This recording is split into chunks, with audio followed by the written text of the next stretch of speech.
YouTube, how the heck you doing? This is Corey with Watcher Realms. Now, we have some interesting banners that are upcoming for this week, and I'm just going to go ahead and kind of give you guys my thoughts on them as to whether you should summon, should you not summon, and then also what I think is around the corner that you might want to be a little bit like aware of just in case it's actually something good. So, first thing is we do have an ancient summoning banner which is happening this weekend. Now, this is not including any specific lores that are being rated up or any other heroes that are being rated up here. So it's just strictly ancient summoning, right?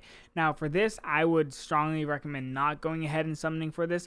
The main benefit of summoning on these ancient banners is the lord. And if you don't have the ability to at least have a higher chance of getting a specific lord like Nastia, Praetus, Ingrid, Yovar, things like this, Vaughn, right? It's not going to be beneficial because you can go ahead and summon on this and all of a sudden you get King Horus, right? So you don't want to go ahead and pull for these banners, especially if there's not a raid up. And then in addition to that, right, we are in a very interesting time period, I will say, right? So the last time that we got a Lord was just about 4 months ago. It was during May, roughly, when the poisoner meta kind of became a thing, right? So it means that we are almost overdue for a new lord to come into the game. Genuinely speaking, we typically see like a new lord come in every 3 months. So I would suspect, and this is just my personal opinion, I would suspect like end of this month / early October, be on the lookout for a new lord. I just have a very strong gut feeling about it because of also financial quarters. It would make a lot of sense for them to release a new lord within this kind of immediate time period, right? So definitely be on the lookout. I would not summon on this whatsoever. I would just hold your ancient summons as much as you can because I really do think a new lord is coming. Now, we have the normal crazy Invocation of Spirits banners. Now, with these in particular, if you're a new player, it's always typically best for you to go ahead and summon on these. You get a lot of benefits, a lot of bonuses from it. But I just wouldn't necessarily do it right now. I would just kind of hold your summons because you have another banner that is directly in this week that I think is a little bit better than just the normal 2x, right?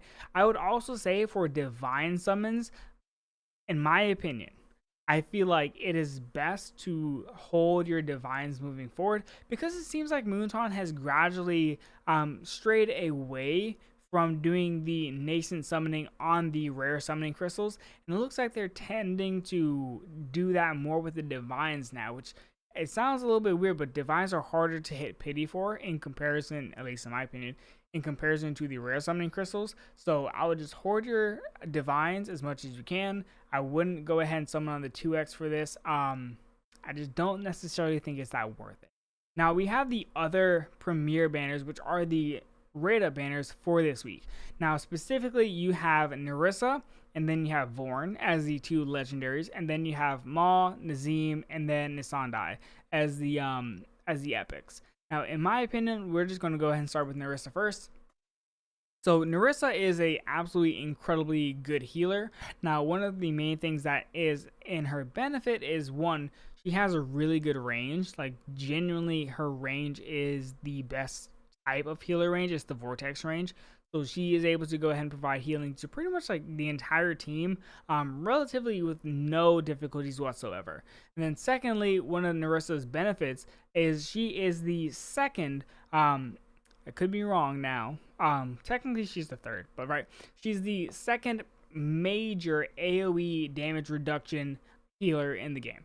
So with her specifically, right, you have Fercy and then you have her, but she is a little bit worse than Fercy. She gives 20% compared to Fercy's 25%. But once you get Nerissa to A1, you go ahead and get additional 10% here, so you're getting a grand total of 30%, which is making her the premier AoE damage reduction unit, which puts her at a total of 30%. So that's kind of like one of the major things here, and it really just comes down to her Abyssal Favor and her Siren Song passive, right? So that's one of the good things. She does have a really good ability to just provide heals in general too, but you primarily kind of use her in like your guild boss what's it called, your Abyss 1, she can be used. Your Guild Boss 2, she can be used. Your Malric Trial, she can be used. She's just a very solid healer and all-rounder in general. And then one of the other good things is that she does have the ability to provide you with some degrees of damage. However, it's nothing too insane. You're not really going to use her specifically to like one-shot a unit or anything like that. That's not where she's going to thrive in particular. And then finally, because I know there's like a lot going on with her kit, she does have the ability to go ahead and dispel. So in Titanic Ruins, for example, when Samurai goes and does the poison phase, she's really good about basically just cleansing it and just getting it off your team. And then finally, she provides inspiration. So in terms of her kit, she is very stacked, and she also, I almost forgot, right? She enables you to also go ahead and do Gear Rate 2. Like the later stages, like 22, 23, 24. She can also be used as a replacement for Pharisee. So that's one of the major benefits here. So in my opinion, I definitely think if you don't have Nerissa and you don't have Pharisee, it is more than advisable to go ahead and summon for her. She will benefit your account. Just genuinely speaking, she just will, right? And then you have the other unit that is going to be Vorn here. Now, Vorn is also a little bit of an interesting unit. He fits into the Poisoner comp, the Poisoner meta, specifically being like with Nastia, Vixera, you have Vorn, Numera. That's kind of like the core set of units for the Poisoner team. Now, Vorn enables the team to function very, very well, and he is fortunately a Piercer and Esoteric. Let's just go back 1 second here. Narissa is just an Esoteric unit, but that's fine, right? So back to Vorn. Vorn is the Piercer Esoteric, so he has 2 really good factions in general, especially for like PvE content. But you're typically going to use Vorn for his Poisoner team synergies. Now, what he does is he has the ability to provide those poisons with his ultimate. He constantly stacks them up. He has the ability to apply shield break to units, which is really, really good. It basically increases the damage dealt to shielded targets by 30%. That's a major thing, especially for like, you know, Drake, for example, Abyss, for example. Those types of content where there's shields involved, he essentially kind of reduces and just diminishes and just destroys it. It helps your team just kind of pass through it relatively easily. So that's one of the main things for Vorn. If you don't have like Nastia, Vixera, and you're not running a Poisoner comp, it is okay to still use him as a Piercer. However, you're not really going to benefit too much from the main point of his kit, which is the poisons. You'll benefit from the shield breaks, but not necessarily the poisons. So that's kind of one drawback for him. So I wouldn't necessarily recommend summoning and getting Vorn, but you can't necessarily control who you get, right? You're really pulling, if you're pulling on this banner, you're pulling for Nerissa. Now, I would strongly recommend, just for any player, right? I would really consider the fact that we just got Nezha, we just got Erlang Shen, so we did get some new units that are really, really, really pivotal. However, we're kind of getting close, and I know this sounds weird, but we're very close to the Christmas time period, which I know it sounds really weird, but basically we're going to go ahead and see new banners come out. We're going to see probably a new Lord come out, and a lot of changes are going to happen into the game in general, right? So I would personally recommend, if you are an existing player, you already have these units, or you're not really too